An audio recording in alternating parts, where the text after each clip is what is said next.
आगे भी हम शिवांगी मैम से बातचीत करेंगे, लेकिन सितंबर में ऑटो बिक्री के आंकड़े बेहतर रहने की उम्मीद है। फेस्टिवल से ऑटो बिक्री को बूस्ट मिलने की उम्मीद है। कैसे रह सकते हैं सितंबर के ऑटो सेल्स के नंबर्स पे, यतिन से हम बातचीत कर लेते हैं। यतिन, बताइए किस तरह की डिटेल्स आपने गैदर किया है।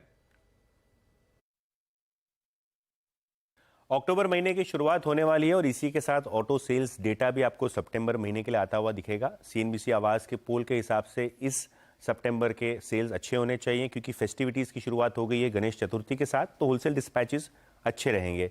शुरू करते हैं अशोक लेलैंड के साथ और आपकी स्क्रीन पे आप अशोक लेलैंड के नंबर देख पा रहे हैं। 5% की ग्रोथ यहाँ अनुमानित है। जहां तक कि टाटा मोटर्स का सवाल है, पिछले साल का बेस बहुत बड़ा है, इसलिए आप देखेंगे केवल 2-2.25% की ग्रोथ यहाँ आती हुई दिखाई पड़ेगी। जहां तक कि 4 व्हीलर प्लेयर्स का सवाल है, खास करके मारुति सुजुकी, यहां आपको बम्पर ग्रोथ दिखाई पड़ेगी। साल दर साल बेसिस पे 20% की ग्रोथ, अच्छे प्रोडक्शन नंबर्स के चलते, और 1,87,000 यूनिट्स यहां बिकती हुई आपको गाड़ियां नजर पड़ती दिखाई देंगी। जहां तक कि दूसरे प्लेयर्स का सवाल है, जैसे कि Mahindra and Mahindra, automotive segment की ग्रोथ लगभग 10 से 15% रहेंगी, क्योंकि नए लॉन्चेस अच्छा कर रहे हैं और प्रोडक्शन में सुधार आया है।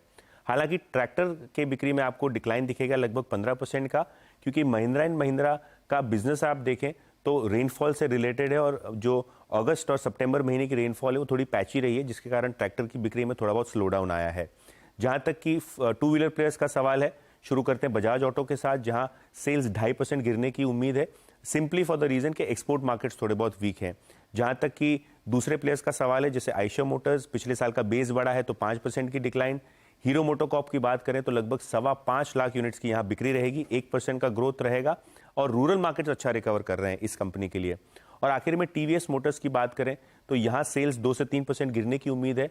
अगेन यहाँ एक्सपोर्ट मार्केट्स थोड़े ढीले हैं, जिसके कारण ओवरऑल सेल्स नंबर्स पे इंपैक्ट आया है। लेकिन अगर हम ऑटो इंडस्ट्री की बात करें तो सितंबर का महीना काफी बेहतरीन रहा है रिटेल सेल्स के लिए।